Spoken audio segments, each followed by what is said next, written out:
Alrighty, here we go. What's up?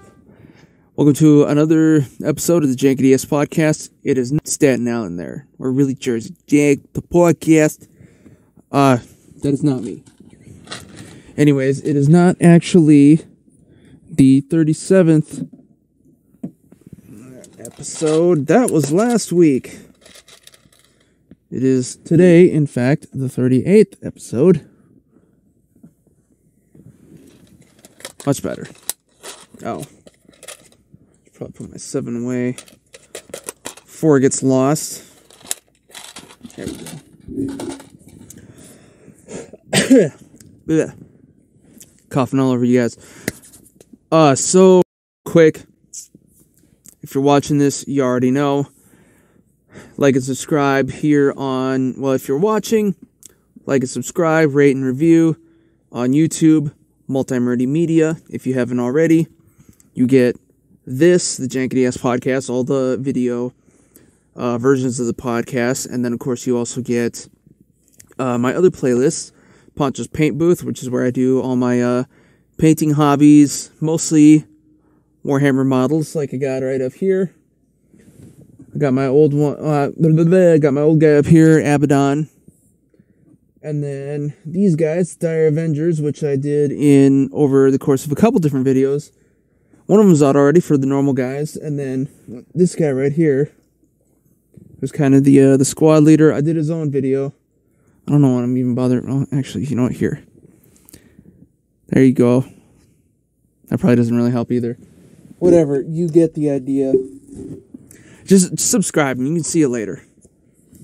Fucking come at me. And then, of course, Gutsy Ass Gamer is my video game / Twitch channel where I highlight the highlights of my video gameplay and speed through the lowlights. And as I mentioned countless times before, actually you could probably count them pretty easily, I'm mostly playing Fallout 4 on survival mode, which is the hardest mode there is. Although if you know what you're doing, which I kind of do, it's not too bad. I mean, you still have to be careful. Like, there's still things that will fuck you up, as will be evidenced in the next video whenever that comes out, because those ones, like, well, this comes out on Tuesdays, the paint booth comes out on Thursdays, but the gamer, that comes out pretty much just whenever I get to it. So, you know, it's fun like that, I guess. But anyway, so the next video, you will see me get my ass kicked a few times, because I come up against one of the Securitron robots, which is one of the, or not one of, it's the 3-legged ones that kind of roll around, and they have, like, missiles and a machine gun. It's not fun. And it'll smack you around, too, which I'm sure you can imagine, you know, getting hit by a robot it's not fun, I would imagine. But anyway, so that happens. Next order of business. You know what? It's beer time. This time we've got the Heaterallen Coastal. I'm getting a lot of glare today. Might need a different light or something like that. This guy is an Oregon amberlager by Heaterallenbrewing. And they are hailing from, I'm assuming, Oregon. Yeah. McMinnville, Oregon. I usually say Oregon. Or yeah. I don't really say Oregon or Oregon much at all. I don't say anything about the state, but I tend to say Oregon, or pronounce it Oregon, but let's see, 4.9%. It's a pint. Oh, and they, never mind. So what does Heaterallenbrewing have to say? At Heaterallen, we take no shit on our beer, from using the best ingredients to giving our beers extended lagering time. So, it's old. We believe you can taste the difference. California common style beer adjusted for Oregon sensibilities. There you go. I'm recognizing both. We use a heavy dose of Cascade hops and assorted caramel malts to give this a unique malt hop balance. There's another controversy word, caramel versus caramel. I say caramel. Always. So, let's see what this tastes like, huh? Or, yeah. I guess it is a little, it's lagery, but a little sweet. Oh yeah, that's really good. And it's got a little bit more zip to it. Reminds me more of a little bit more IPA-ish. Now, this brew, of course, is going to be going into our Valhalla Vineyards horn. Oh yeah, look at that. Nice and golden. Might be able to hear that pouring. Hold that up here for the listeners. Oh yeah. That's what it looks like when you take a piss after about 3 days of not drinking any water. Or 1, depending on your lifestyle. Or a few hours, I guess, depending on your lifestyle. But I try to keep myself hydrated. At the moment, I'm doing this instead. But that's just what it is.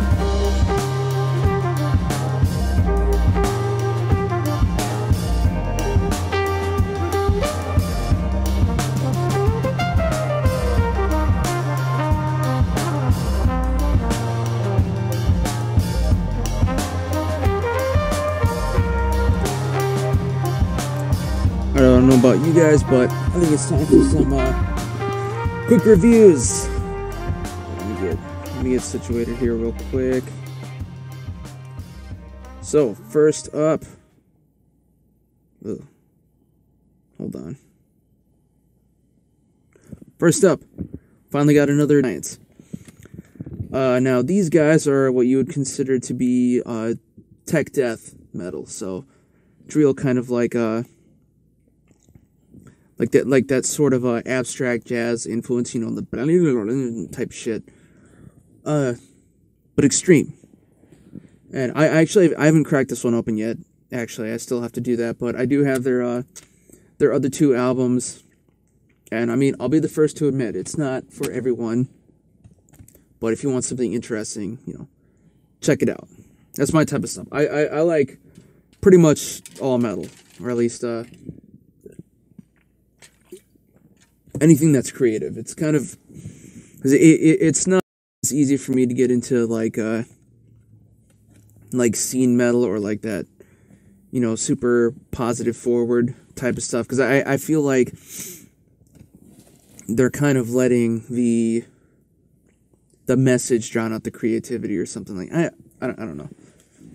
Everybody has their own taste and stuff like that. This is one of mine. So, you know, check them out. I mean, they're obviously on YouTube. You know, everybody's got all their songs on YouTube. There's no way you can't.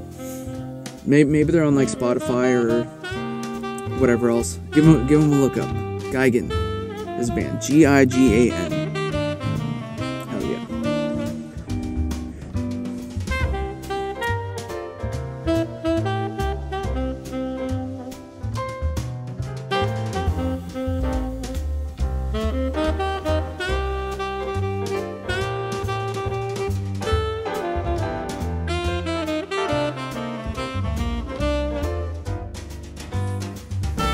So now I didn't really have the chance to prepare anything for today. Let's see if I can light a candle with the wrong hand. Actually, this one will be easy.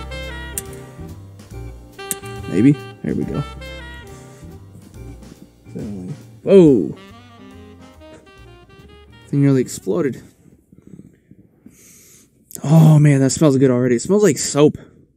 It smells clean, like a candle should, I believe. Yeah. Anyways, I literally, I'm sure I'm not the only one who's having this problem, but I literally feel like I did last week's episode like a couple days ago, right? But I don't know. Anyways, I guess what I did do this weekend is I kind of got back in the swing of things with my work that I've been doing. So that's nice. Let's see. I guess some interesting. Well, not really too interesting, but I know my job that I'm working as a. You know what? There are some few interesting things, but yeah. So this past weekend, actually, my job that I'm working, the drive-in event downtown LA that I'm doing, which will remain nameless for obvious reasons because I'm not a moron. It probably doesn't matter. I mean, nobody's listening to this anyway. But I also don't want anything to come back and haunt me yet.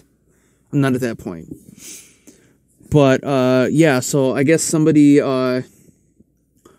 after I left on Saturday night, because I work Saturday and Sunday, I guess somebody crashed a Tesla in the lower level of one of the parking garages, and then ran off.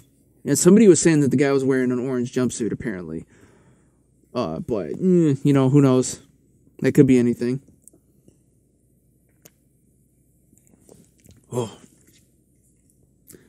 For you listening, I was just taking a swig. This is a lot better out of glass than it is a can. I gotta say, that was nice and smooth. I didn't have any of that kick, that hoppy kick that I had earlier that I mentioned. It's nice. So nice, I had to swig twice. But anyways, as far as I know, actually, I'm sure they towed it by now, but it was still there on Sunday when I went back for my second day. What was I saying? Oh, and also, apparently, a nice thing for me is that the company that I'm with out there, I guess they also have another gig that's starting up pretty soon that, I don't know what it is, but one of the recruiters for it, who was actually a girl that I worked with at my venue security job in Hollywood. And I mean, obviously people have had to move on to other things, at least, even if it's just temporary. So, but it's a good thing. There's actually a lot of people from my old work that are there. Well, not a lot, but just a few. Mostly, I know there's at least one other security worker from, like, that was kind of like from my crew that's there. And then there's a few people, and then there's one of the old ushers is there, who's technically now the same crew because we kind of rolled them all together in one, but, like, that's just his background. And he checks me in almost every day, so that's cool. And then there's a few of the salespeople that I also usually worked with since back in the normal times. I normally worked the VIP door. Or, excuse me, not the VIP door, but the platinum door, which was the people who purchased tables and stuff like that, and that was a completely separate entrance around the back, or around the side, I should say. And then they would also have the salespeople there that managed, you know, all those sales and seating and kind of all that stuff. So I ended up working with those guys a lot, and actually one of my supervisor at this drive-in job is also is now one of the supervisors at another venue that we technically also that we also operate, but I've never worked there, but he was one of the regular guys there, so I know him. That's also cool. Actually, what's funny is he was telling me he got one of the, so we had there's a couple brothers that used to work with us too at the venue in Hollywood, and they both have kind of like this it's like a beach hipster band that they're in. But the thing is they were very good at this job because they're like smoozers, right? they made money by basically, appealing to people with a lot of money. They're salesmen, quite literally. That was the job.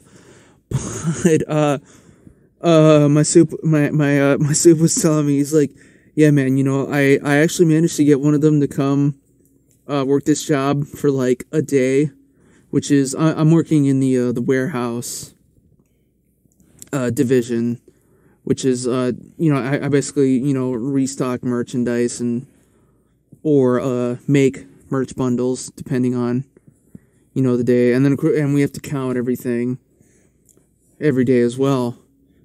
It involves a lot of like moving boxes and stuff and all that shit too. But he was telling me before I got there, because I started like technically the third week of the event. So, well, it was the third week, but technically it was the first week that the thing was actually open to the public. But he says to me, he's like, yeah, man, I got one of them to work here for a day. And he was just like, bro, I don't like do work. Fucking bum. So yeah, he just said fuck that. But I mean, I guess, I don't know, like I said, the guys in the band, and they're doing okay. It sounds like, I know before this they had like a kind of a, I don't want to say residency, but like a regular appearance at some other venue somewhere around here. Fuck, I don't remember exactly where, but they kind of have more of like a I want to say like a 50s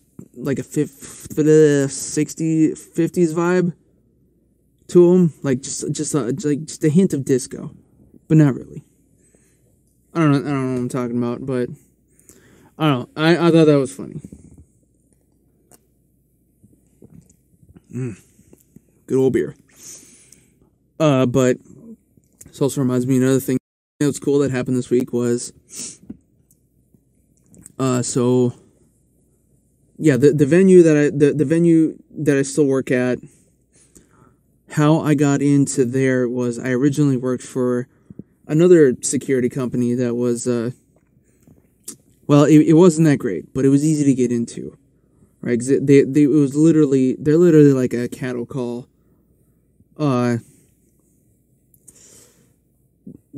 the third-party vendor, I want to say.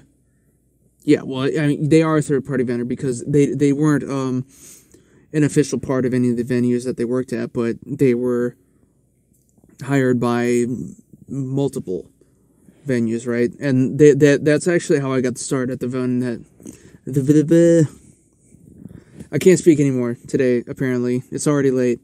But they were how I got my start at the venue that I'm at currently right now. So, thank you there, I guess. But like I said, they weren't a very good company. And at one point in 2017, I switched to, going into the fall, I switched over to their division that a certain college downtown, which again, I won't say the name, but it's a big one, right? And it really sucked because I was basically one of the people who was in charge of dormitory entry. But the thing is, like, it was a sucky job because really all we had was a podium, and they had like a finger.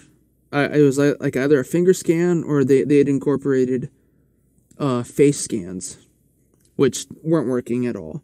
And then there was a whole thing where anytime they had somebody come into the building, like a guest or something like that, they had to sign them in and get a guest card and leave like their ID at the podium, right? But then of course people would just like, run off or whatever. And I mean, it was a slow pain in the ass process. And I was like the quickest, and the thing is we had to like type out everything as well. I was very easily probably the quickest typer in that whole crew. And I was also one of the most educated. And for me, it was a pain in the ass, so I couldn't even imagine for somebody else. There probably had to be a long ass lines. And then of course people would like split up lines because like, you know, they wouldn't, if somebody actually lived there, they weren't going to wait for you to sign in whoever else. So you kind of had to split your attention, which, I don't know, it was a pain in the ass. And like I said, all you really had was just a podium in like a wide entry hall. You know, there was no real, and obviously I can't go like, you know, physically stop somebody from entering either, because we don't know, you know, if it's somebody who lives there. I mean, yeah, it's the school's property and we're following their rules, but at the same time, like, you can't just assault a student, obviously. Now, it's not like a venue where you can actually control an entrance and be like, hey, no, you can't come in here, get the fuck out. It just doesn't work like that. Which, I mean, yeah, so it was a shit job, and then on top of that, literally every week, it seemed like every week I was there was either some new thing that, you know, oh, you were supposed to be doing this whole time, or there was some new rule that was just, you know, demeaning. And I know that what really screwed it up for me, or what really kind of like pushed me over the edge, was I elected to work the overnight shift, or the graveyard shift, just because I didn't really have to deal with anybody. I would get, you know, the few people, like at the beginning of my shift, I would get, you know, the few people that were coming in,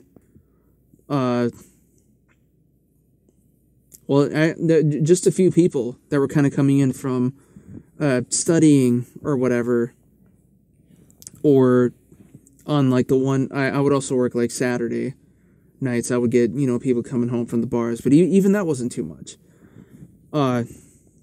The only time I get any real flack was if I was put up in the new dorm complex, because that's where they had all the athletes who, you know, you're talking about, you know, adolescent athletes.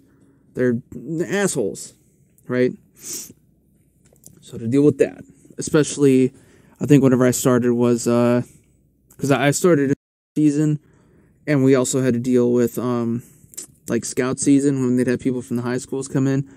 And of course, you know, you couldn't let anybody who was under 18 in the dorms. And I know I had at least one slip by me, and I didn't realize it until later, because this was literally like the biggest kid I'd ever seen. Just a huge black football player, but he was only 17. So must have hurt coming out, I bet. So yeah, but no, and then, so I would work overnight, and then I would just have to deal with like, maybe like some people, you know, coming home from their parents or whatever in the morning, but it was usually just people leaving for the day. Oh yeah, and then of course, like we didn't have a, we didn't have like a centralized location to meet at. We would just have like our soup for each section would wait for with the golf cart, and we had to get there depending on, and of course we'd have to wait for, you know, somebody to come relieve it. It was a pain in the ass. But what really, you know, broke the camel's back for me was on my last week. The guy who was not so much in charge of our department. Well, yeah, he was in charge of our department, but the person who was, like, from the school that was in charge, you know, came around to do a checkup on some Akun or something like that. And all the newer lobbies, or, well, the lobbies in the newer buildings, the complex that I was talking about, they all had TVs in there, right? So I was there, I think it was only like 7 in the morning. At the time, I had like a little less than an hour left, and he came in, you know, do like a checkup over something, and he told me like, hey man, you can't have the TV on this loud for with people, you know, walking in and out. Like I didn't say anything. It was like there was literally, I hadn't seen anybody for 5 hours, not a fucking soul. And it's like, you know what, go fuck yourself. I think what also soured me is that this was also the same day that I ended up watching like the entire Phantasm series he had on TV, because it was kind of close to Halloween. I'm like, wow, all of these movies are horrible. They all suck. Maybe they were cool in the 70s or whenever they were made, but they're retarded. Yeah. It was bad. So yeah, and I was just like, you know what? That's my 2 weeks, buddy. So I did. I put my 2 weeks and I got the fuck out. I didn't bother, asking to be like, transfer me back to the regular venue section. I'm just like, you know what? I'm done. I'm out. Fuck this place. And plus it was at the same time I had already moved over to the in-house crew with the venue that I'm at now, and that was starting to pick up. So it was like, I don't need this. I don't need to be here. And so I got out. But I think the time, what was it? Oh yeah. So this wasn't like the moment. This wasn't the first moment that I thought, you know what, I'm gonna leave this job. What really solidified that for me was in my first, my first week. No, my first month working there, because we had to schedule for the entire month. And, well, I was under the impression, because like I said, this was a shitty company. Obviously, they don't explain everything right away. But I'd been under the impression whenever I switched to this division that I could I could still choose which days that I work. Well, no. Apparently, it was the case. You had to work 5 days five shifts a week, which is fine, and at least one weekend. Which, I mean, like, I get it, makes sense. But so yeah, whatever I entered in, I'm trying to remember exactly what happened, but my schedule, my first month's schedule got really screwed up. So I literally, within a week, depending on the day, I worked every single shift. So that screwed me up quite a bit. So like there was some days that I was working the morning shift, some I was working the day, and some I was working the overnight. It wasn't fun. But and even whenever I was working the overnight, that for whatever reason it was hard for me to get acclimated to that too, which is kind of strange because I am working Jesus Christ, burping already. I am working one overnight shift right now, but I don't really have a problem with it. I think because A, I actually like it, and B, like, I'm just sitting in my car in that shift, and I can kind of do whatever I want. I don't have anybody breathing down my neck. I literally haven't even met my supervisors. But, I mean, I still do my job, and it's great. Not like what I'm telling you now. So, but yeah, my schedule was all fucked up. My sleep and timing and all of that was a mess. Right, so there was one day that came around where, now the school is, and again, this was back when there was just, a lot of traffic and stuff like that, but, and it was on a day where I had to work one of the morning shifts, or from like 8 a.m. to 4 p.m. And the school is about an hour away from where I live, with the morning traffic. And I woke up when I was supposed to check in. So that wasn't good. And I think because, the night before, the day before was, I was one where I had to work the evening shift, which was from 4 to midnight. So I didn't get a lot of sleep, and I'd already been screwed up from before. So, and the thing is, like, at the time, for whatever, I just started, so I didn't have my supervisors phone numbers or anything like that. But also, like, I could kind of tell it was like, I don't want it. I didn't want it. I wasn't expecting to be late or anything like that. So I was like, fuck, all right, fine. I'm just going to get there and try and get there as fast as I can and do what I can. And now, here's the first thing. So they did call me eventually. And when I say eventually, they didn't call me until I got to the campus, which was like 40 minutes after I left my house. So I was supposed to start at 8. They didn't call me. The guy didn't call me until almost 9 o'clock.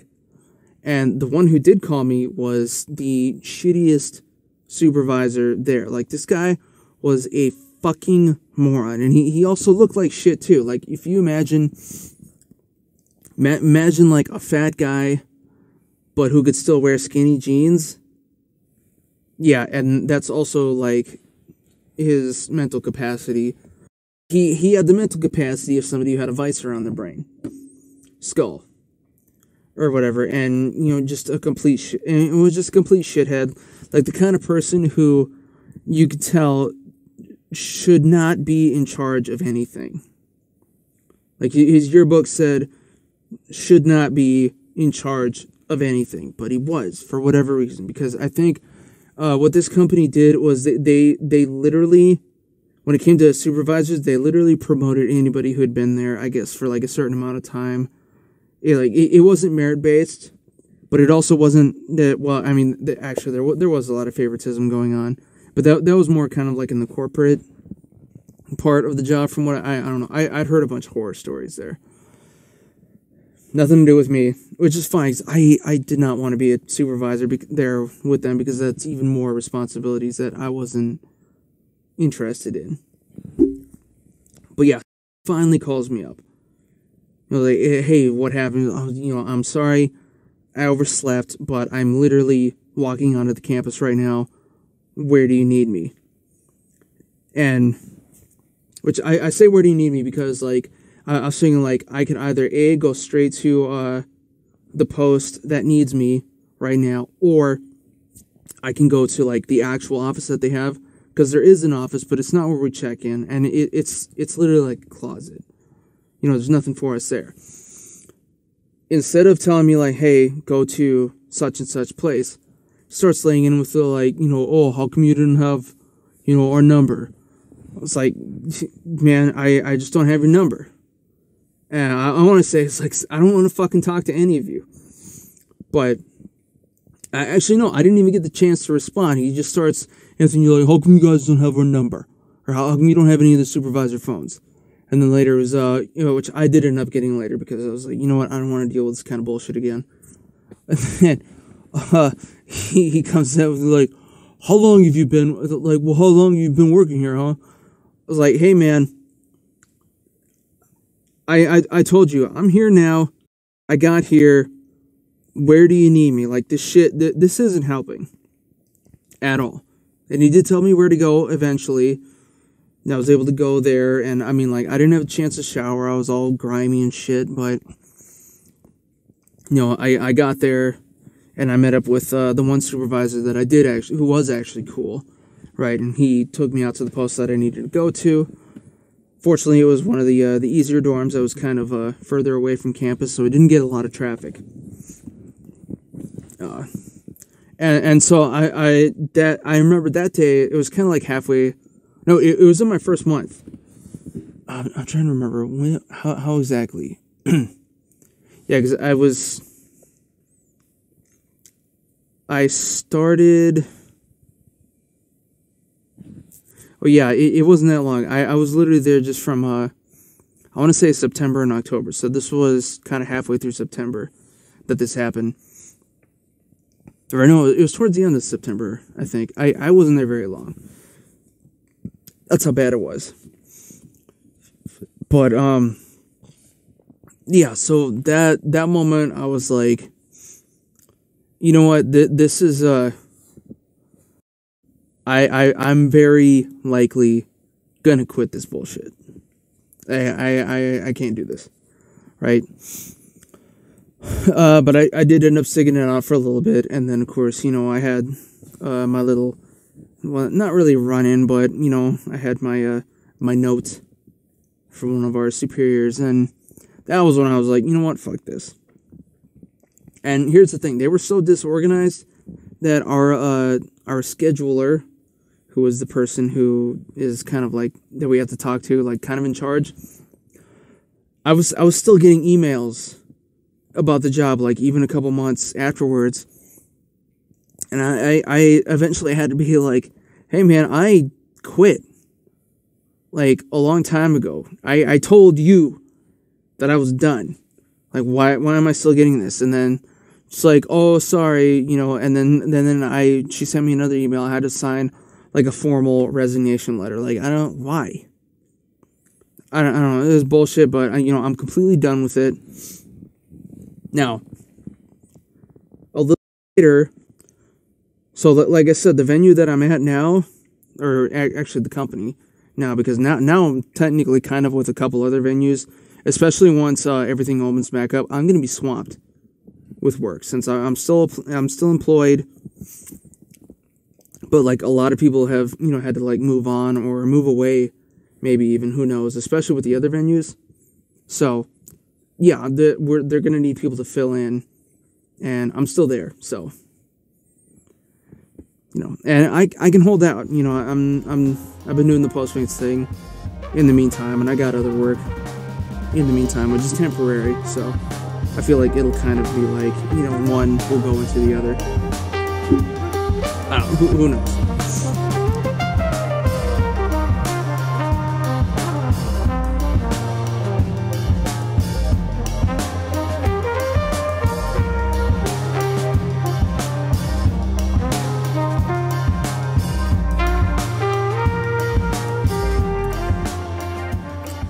You know, it's true what they say about pretty much every video on YouTube.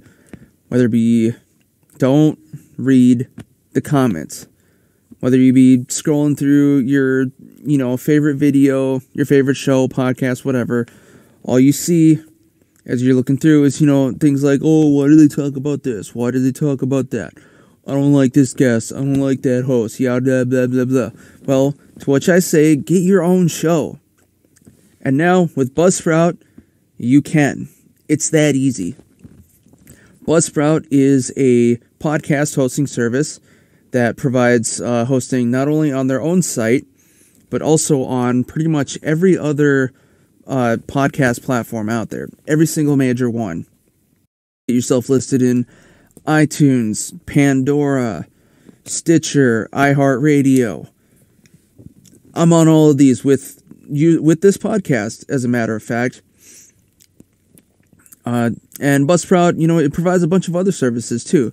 Not only just hosting, but indefinite hosting.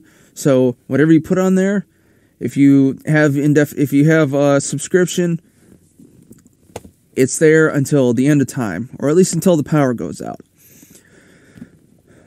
Buzzsprout also provides you with avenues of monetization, be it through affiliate programs, kind of like this, and also through Podcorn, which is a sponsorship portal where you can go on and provide your,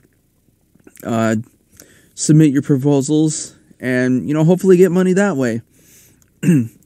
And a new feature that Buzzsprout has is Magic Mastering, which is a auto leveler you can apply to your audio files as they go into the service, and it'll help you get all the little clicks and the pops out of here, which I know I have going on in mine still. And it's also helpful for situations where you have more than one person, or maybe you're doing a show over Zoom, or what have you. Magic Mastering helps with that. And if you're listening to my show, if you go to the bottom of the show notes and use my link, you can start a subscription with Buzzsprout today. Furthermore, if you're using my link, you will also get you will get an Amazon gift card after your second billing period.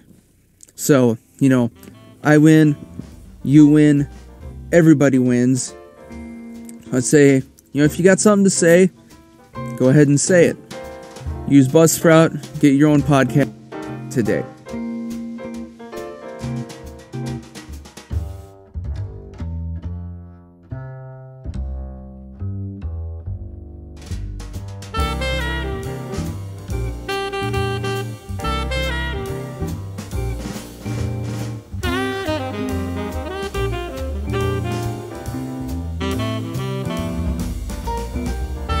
Well, the same, but oh yeah, so some of my crew that I'm with right now, still, they also worked for that company.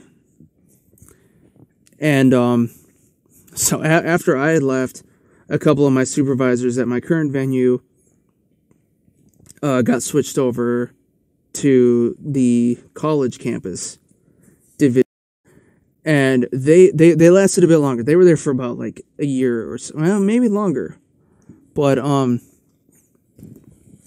yeah, so I remember I would start asking him about, like, hey, how's things going over there? And he's like, oh man, it is a total shit show. I'm like, yeah, I know, right?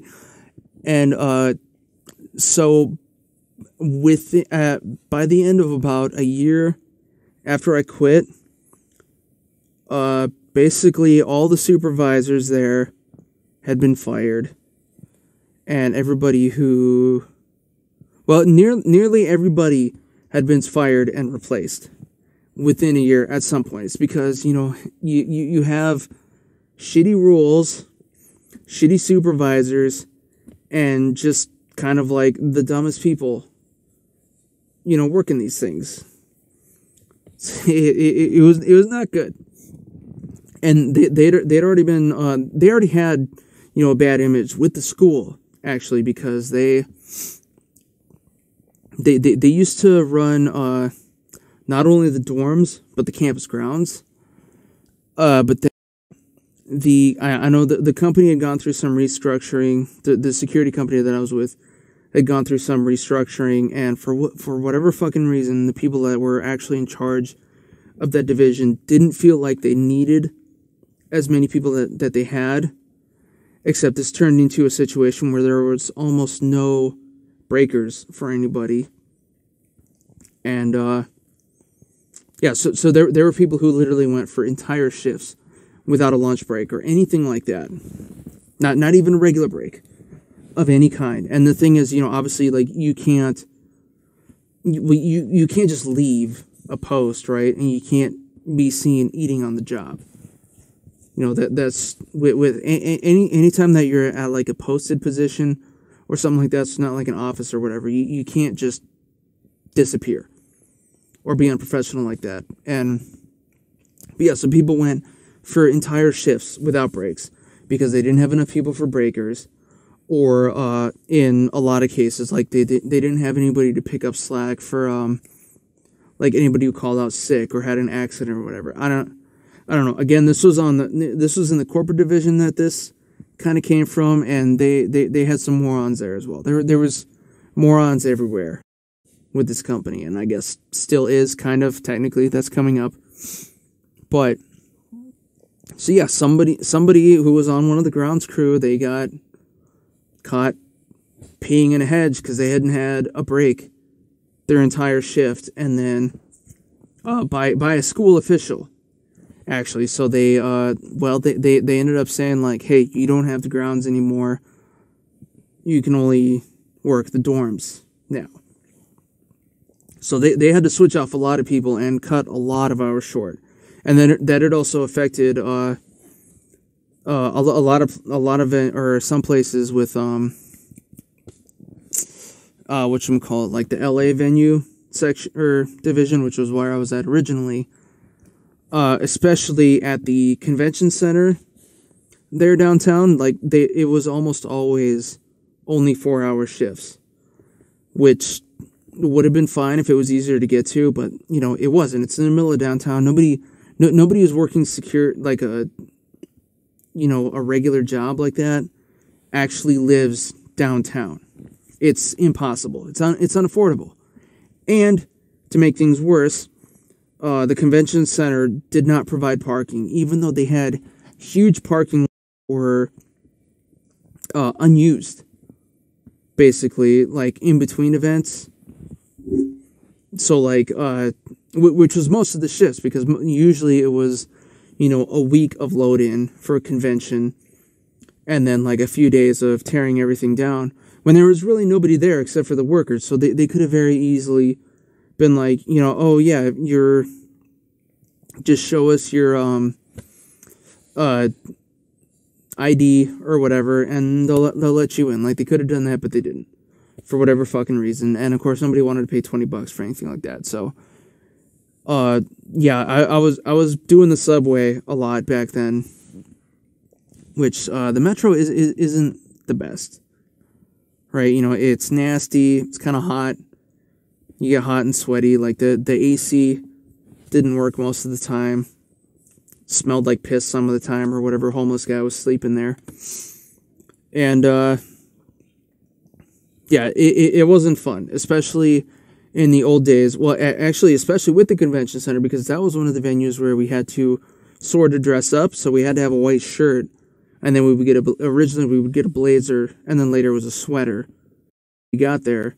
But the thing is, like, I was already sweating by the time I got off the subway and then walked to the venue. So all of my, I had some cheap, you know, white shirts, white button-ups, or white collared shirts, and, like, they're all, like, yellow around the collar, and even the dry cleaners can't get that out. So it's bullshit. But anyways, going back to the college job, so yeah, literally, like, everybody got fired, right? And I learned that from the I learned from my soups at my good soups that the one that I hated, the one who called me, who was a piece of shit, well, he got fired for sexual harassment. And I'm like, well, obviously, because if you had seen this guy, that's like the first thing that would have popped in your mind. Like, oh, this guy definitely talks to, you know, underage people. And that's what happened. He got, well, no, not necessarily. I think he just kind of got, you know, a little handsy with the crew members, something like that. And then that was it. Goodbye. Thank you. But I was sad to hear that the one supervisor, still can't speak, the one supervisor that I did like got fired because he ran into a kid with a golf cart, which is unsurprising, because one thing I learned because at this campus, and I also used to work there's a venue pretty much next door to the campus, which I had worked at before. That was in the venue division, same company. Like, these kids, these students there, they do not have like multi-perceptional skills at all. Like, once they get into their phone, that's all they can see. Like, I've literally, when I used to work across the street at the venue there, which again, no names, I've literally saved kids' lives, kind of crossing in front of the parking structures, because they would just be looking at their phone, and like they wouldn't even, you know, see the headlights or hear the engine or anything like that. I was working. I saved a kid from getting run over by deadmau5's driver one night. I remember, because I was working in the garage that was connected to the loading dock for the venue, and, you know, his drivers were coming out that way, and here's this kid, you know, he was on a skateboard, just, you know, facing phone like this, just kind of coasting down, and like I was like, you know what, I almost just let it happen, like, say goodbye, kid. But it turns out that I'm a good man, and I saved this kid's life. And the thing is, like, the structure was built in such a way that you don't really have enough peripheral vision until you're already halfway out of the thing. So they couldn't see the kid, right? Like, he was coming out, and I had to, like, you know, hey, I think I literally said to him, like, hey, man, pay attention. Oh, what? Oh. Fucking morons. I don't know. It's one of those schools where, like, it's one of the more expensive ones where you either go if you're really smart or really rich and not necessarily smart. So, I felt like this is probably more of the latter. But yeah, so he hit a kid with a golf cart. And the reason he got fired is because he failed to report it. Because I guess it wasn't, I guess it was like one of those things where, like, you know, he's driving along and here's some kid, you know, with their face in their phone in their face. And I think it was more just like a tap, like, you know, my elbow. You know, and it's just like, oh shit, are you okay? Yeah, I'm fine. Like, all right, man, I'm sorry about that. And then just forgot about it. And then obviously the kid later was like, he's like, oh yeah, man, I accidentally walked into, you know, the golf cart or whatever. Ha ha ha ha ha. And then somebody catches wind of it, like, wait, what happened? And then that was that. So he got canned for that. But I'd already been long gone, so I didn't care. And then last year, or as of last year, that company no longer exists. Not more importantly, but more hilariously, they also got removed from that college because they got bought out by another company, Allied, who is kind of like everywhere, right? They do a bunch of stuff. And that's a generic name, so I don't mind it. I wasn't associated with them at all. They got bought out, and apparently this college had used to utilize them, or Allied as everything, a long time ago. And for whatever reason, there was like a falling out, and they got kicked out, and these other companies moved in. Well, so Allied took over the company that I used to work with, and they also decided that, you know, not only were they going to, you know, absorb, they took everybody, right, normally, but they also decided that they were going to have everybody completely switch logos and wear, you know, like the Allied uniforms and everything like that. And they tried to come to the school and say, like, hey, you know, we're going to, you know, everybody's going to be Allied now. We're going to be switching over the uniforms and everything like that. And the college is like, actually, you're going to off. See ya. And I'm sure they gave the contract to whoever they had given the grounds group to after we left. Because there were basically two different companies working there at the same time. It's a shit show. It's a mess. And I don't have anything to do with it anymore, so that's cool. But I do technically have something to do with it, because when I came back from my vacation, my little holiday vacation, there was a letter in the mail for me, and I opened it up, and I had received a $500 check from a class action lawsuit from that company that was started in 2016 based off of labor laws. So 3 years after I left, because my last day was in 2017, I got some money out of the deal for something that, well, I didn't really have anything to do with, but I kind of do, because I experienced firsthand some of their bullshit. Not all of it, because, I mean, you know, you got to think, when you get into, like, some bullshit dispute with a company, it is partly your own fault. Like, it is partially because of some bullshit that you're bringing to them, or some, well, maybe not bullshit, but like bullshit expectation, or whatever. Like, you just don't know what you're thinking or whatever. Especially when it comes to, like, medical benefits and something like that. That's always a problem. But not in this case. I don't know what it was.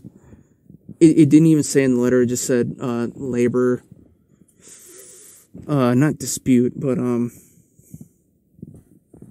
labor grievance. No, what was labor law violation? I think that's the best word I can think of. But anyways, you know, I had already left, and I mean, my life got instantly better because, well, I stopped having to take the subway shortly after that, and I didn't really have to deal with a shitty sleep schedule. You know, I found my effort, at least in security work, to accrue. Oh, fuck. Getting tired, too. You know, I focused all my effort to a crew that I enjoyed being with, and still do to this day. I mean, there have been a couple changes, because, I mean, that was, it's been like 3 years, or, well, no, actually 4 years since I'd been working. Well, 3 years since I'd been primarily with the group that I'm with now, and kind of 4 years since I'd went back to that venue. Actually, no longer, 5 years. So yeah, I mean, you know, am I a millionaire? No. I mean, I still struggle with cash like everybody else, but, you know, I'm happier, at least. So, you know, there you go. And it was good I stuck with him, too, because at least, like, last year, here in 2019, well, no, but before that, so the amount of shows that they had been getting, like, my venue had been rolled into, like, a bigger division within the company that I'm at, and they'd been steadily getting more shows. So I think I remember, yeah, it was in 2018. It was either 2018 or at the end of 2017. You know, we had one of those all-hands meetings, and they told us that, yeah, it was 2017, towards the end of 2017, after I'd already left my other company. You know, they told us this year we managed to get 100 shows done in the books, which was, I guess, like a record for them. So that was good. And when I say shows, that doesn't include the amount of dates that each show was, because we had a lot of shows that were, you know, 2 nights, and some cases were 3 nights. So, you know, maybe, so like 100 shows, more like 150 nights, or something like that, you know, still kind of low. And that was, and we had been going up ever since. So I don't know what the numbers were by the time 2019 came around, but I mean, it got to be a lot. I literally, except for the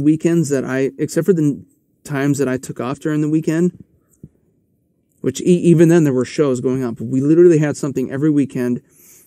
And then we had a bunch of stuff during the week too, especially once the fall came around last year. In October and November and like the first half of December, we had shows almost every single day. I mean, a lot of times they were the same, but I mean, yeah, we had a shift almost every single day.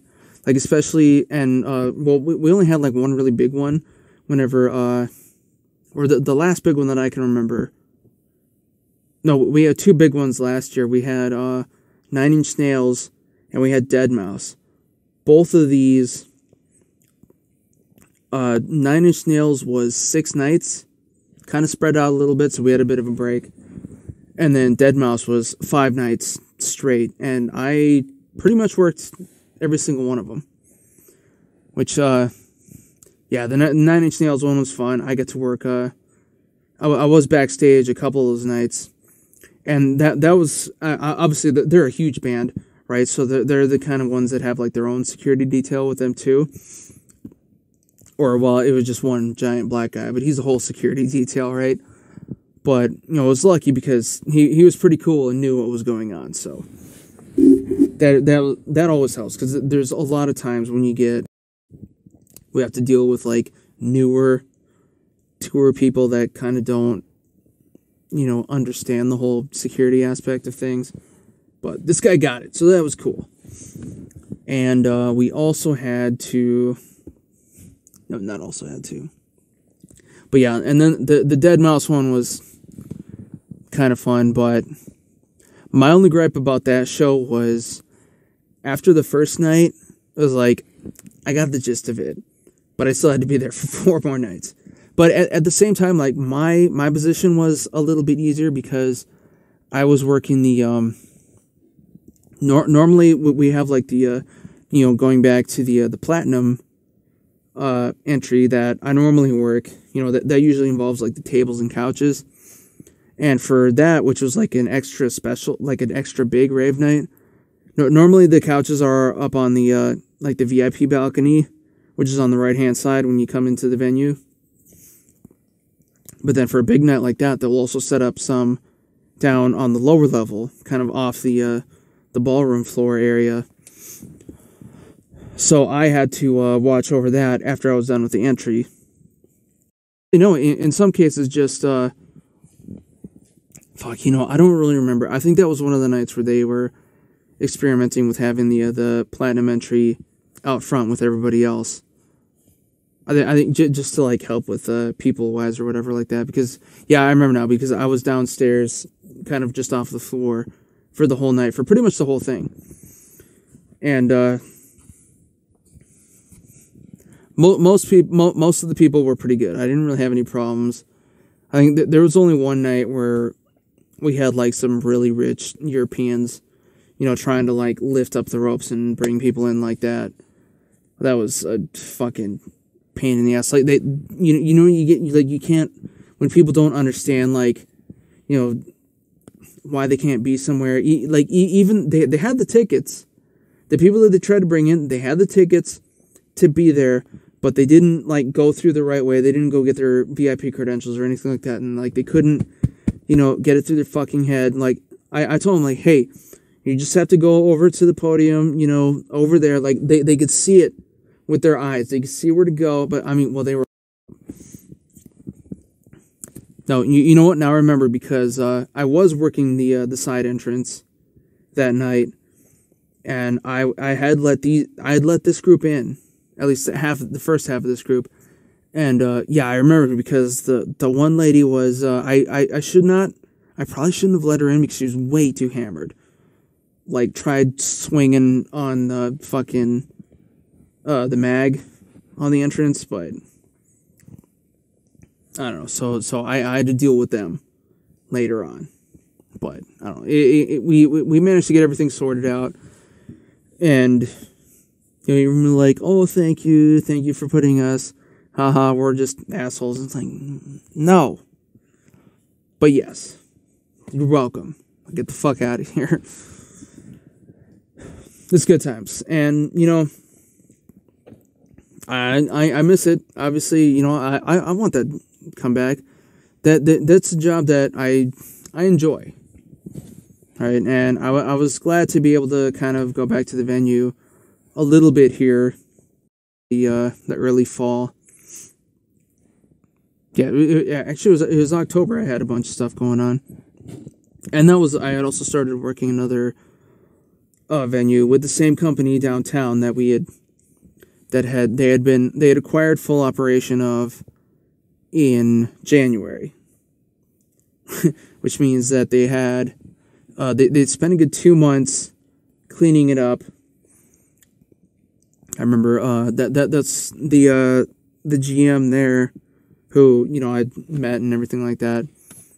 I think she said that they literally carted out 4 like city dumpsters worth of shit that had just accumulated in the venue, because I guess like the old owners were just they were hoarders basically, because this venue it was like one of the older nice theaters in downtown LA, but it had been used as just a nightclub for the last however many years. And I guess the old owners, like, instead of they just sort of they took out everything that was like needed for like a theater, I guess, and just stored it away and just left it there for maybe like a decade, or who knows.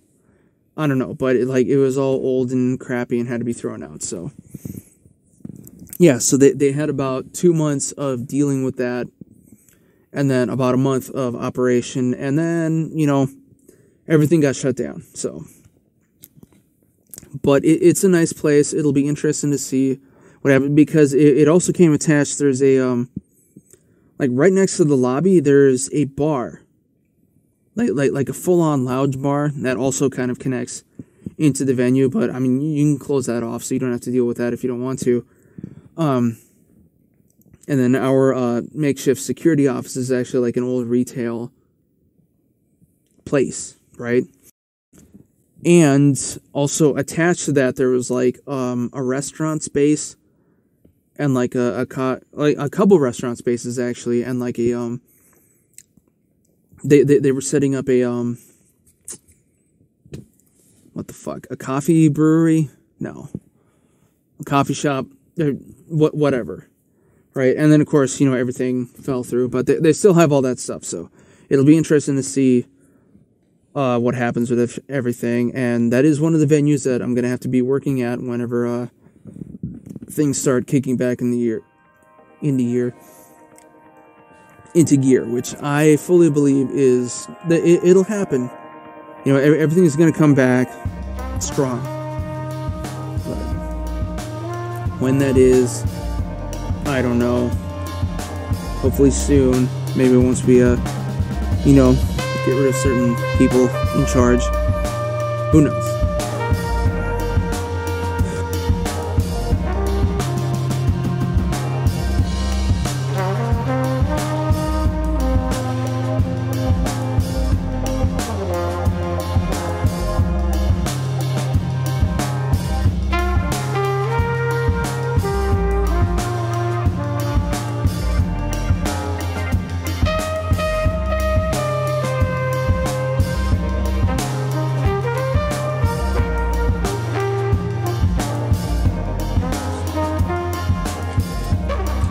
Up next, we got some more articles. I really gotta whatchamacallit. I have to start doing better at well, not doing better, but actually just start not saving. I need to make it more so that like I can go off of just the headlines. Postapocalypse is up now, by the way, but I need to make sure that I only save headlines that like are something that I can build off of. You know, not necessarily like you have to see for yourself as the. You should be able to go. Well, you understand what I mean. Anyways, first one up. Water protectors take direct action against Enbridge Line 3 pipeline in Minnesota. Now, I'm not sure if this is related. No, this isn't. This is very similar to the Keystone pipeline thing that happened back in 2016, I believe, and 2015. Really, it's been a while. Shit, time flies when you're having fun, I guess. But so direct act. Well, I don't know what direct action is. I'm sure they're like, I don't know, vandalizing equipment or something like that.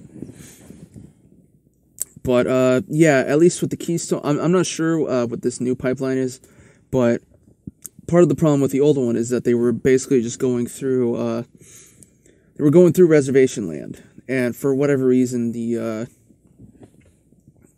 government wasn't doing anything about it, just kind of letting it happen, which, makes sense since they don't actually care about, the people anymore. And what's also interesting is I technically actually worked on the Keystone Pipeline a long time ago as part of a summer job. Not directly, but I was,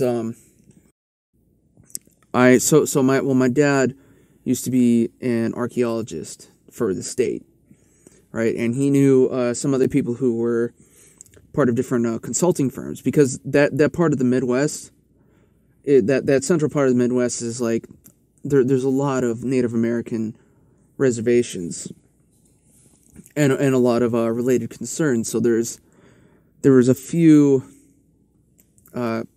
archaeological consultants, and the idea is that they basically kind of go out, make sure that, and they usually have some background in geology as well, but they basically go out and make sure that, you know, you're not really digging into like tribal land and stuff like that, or you know, anything else that's like of archaeological interest, like maybe like an old prairie house or something like that. That's just foundations, you know, just anything like that, because you never know what's there. And so I had a summer job one year. This would have been in 2007. Yeah, 2007, and I was part of a crew that was basically just walking a planned route, assuming that we had land permission and stuff like that too. That was also fun, and I'm pretty sure that the route that I ended up being on or walking, not throughout like a whole day. We basically just went out in the field and just kind of walked for maybe like an hour or so, and then, you know, got in the car and went to the next segment, stuff like that. But and we did find a couple things, and I think we did find a couple of old houses. And well, I say find because, you know, whenever I say like found a house, it's not like what you're thinking like, oh, there's a fucking house. But I mean, like, we would come upon, because we were in people's fields, right? So there's, you know, crops or just, you know, grass, stuff like that. Like if it was a grazing field, and you would find like an old house foundation, and maybe a couple of the corners were kind of still standing, like a few feet up with some bricks and stuff like that. So not a whole house, but enough that it was an obvious, possibly undocumented and unmarked living area, which would have been settled during the, pretty much whenever, they sent everybody after the Louisiana Purchase, I think, and then it was just kind of like a big rush to go, you know, grab some land for yourself. So those kind of houses. And I'm pretty sure that the pipeline that ended up being the actual Keystone didn't actually follow the route that I was on. I know we were like one of like 3 proposed routes. And that was also, nearly a decade before the actual thing took place, or the actual pipeline was built, so I don't know. Regardless, it's interesting. Speaking of interesting, going back to movies and stuff, RachelmcAdams reportedly returning for Doctor Strange in the Multiverse of Madness, which was it was either another movie or a TV show, which wasn't on the, now that I think of it, wasn't on the list that I talked about last weekend, but actually I think it is just a new Doctor Strange movie that they're going to be coming out with, and that's the title, right? So it is good when they keep recurring characters and stuff like that. At least I like it anyway. And Doctor Strange is cool, so it's good that they're going to have another one. Next up, from Elon Musk to Oracle, the coronavirus accelerates California exodus. So, he and some other major tech companies they've decided to leave San Francisco and or California in general and are moving to Texas. I know there was a big thing where, like earlier in the year, towards the beginning, where the governor tried to completely shut down, you know, because again, this is going back to the whole thing with, you know,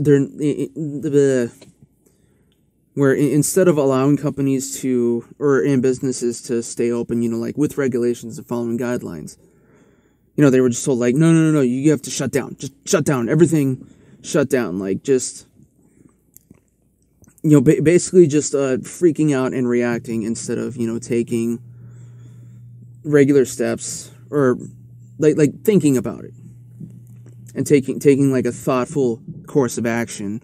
They just shut random things down And then some other things would be like, okay, you can stay open, whatever. Like they did, like what happened with San Diego, which is a much redder city than Los Angeles and stuff like that. You know, they told all of San Diego County, like, you have to shut down. And they literally said, no, fuck you. Come make us. Right? And, well, that's a military city. Mostly. So it's like, what are you going to do? And, of course, our governor was like, okay, fine. You can be open. And this was also before the whole French Laundry debacle that he had, too. So it was just, you know, more cherries on the shit pile. Oh. That's the same article, basically. Here we go. Donald Trump labeled loser of the year by Europe's biggest news magazine. Well, that one's obvious. So, my only comment is no shit. Here's another crazy one. Minnesota town approves permit for whites-only religious group. That's not good. See, we're basically bringing back Westboro Baptist vibes. They want to. It's like they're trying to be openly. Wait, by the way, I'm kind of mincing my words because I gotta pee all of a sudden. But yeah, I mean, they're basically allowing. They're allowing white supremacy, essentially. So, you know what? I gotta pee. So, well, you got the rest of the episode here, so you're good.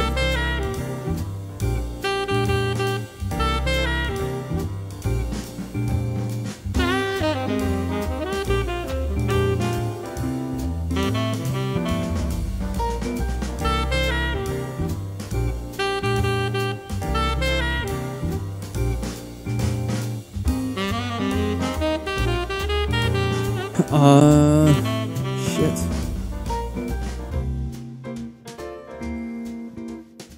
What else? Oh, and I'll also... Yeah, there's another older venue that we have in, I want to say Koreatown-ish, here in LA. It's in central LA.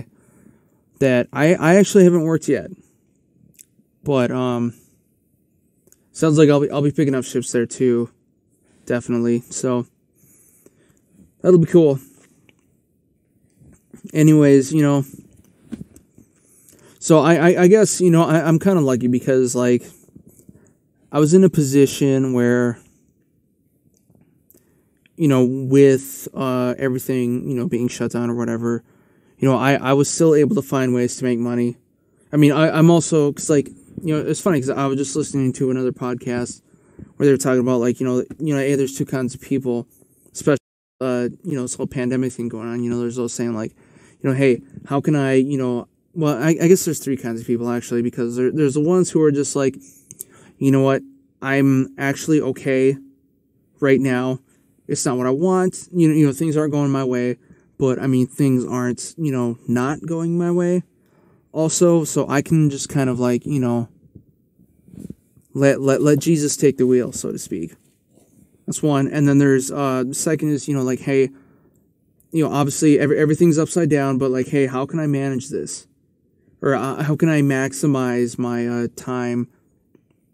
And, you know, trying to find a way to either, like, make more earnings or, you know, just kind of, like, increase my value to myself or society or whatever, which is what I'm doing now. That's kind of how I started the podcast here.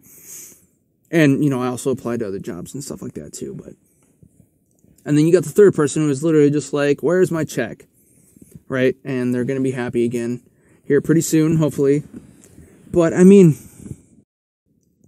I don't know. At the same time, though, like, I get it. It is kind of hard. Like, if you get stuck into a position where you lose a lot of things and, you know, become homeless, it's very hard to, well, I guess at least in a big city like this, you know, well, no, you know what? Never mind. I was going to say it is harder to try and, like, find a job. But, I mean, also it's because, you know, like, you can't just go online or whatever. If you're living on the street, you don't have a computer, right? Right there. Bam. Done. But I mean, also at the same time, and you better hope you didn't lose your ID either, because that's a whole other problem. But yeah, also at the same time, there's also like hiring unions or whatever that can kind of help you. That they should be able to help you get some kind of work, even if it's just like crappy, whatever. I don't know. All I do is try and try. Even if you fail, just keep trying. Like am I gonna be? Is this gonna be the next Joe Rogan Experience? Probably not. But I mean, if I can get something going with this podcast, that's all that really matters. Or well, with my channel, because I have my other stuff going on here too. But yeah, so once again, if you're watching on YouTube, subscribe, rate and review, please. Make it a 5-star. Don't make it a 1-star. Or if you do, make a very good, compelling argument as to your point. But I'd rather you wouldn't. I'd rather you make it a 5-star. Get my ass to the top here.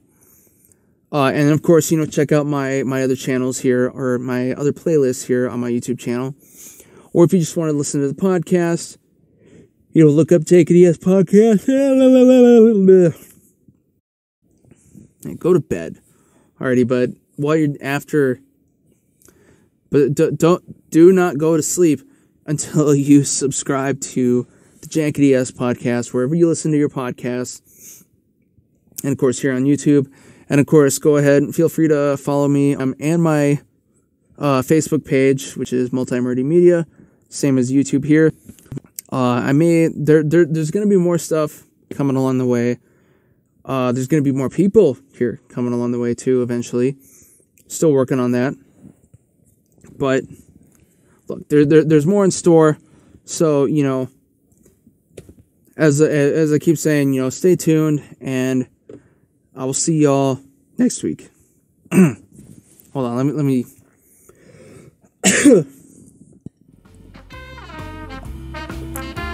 I will see you all next week.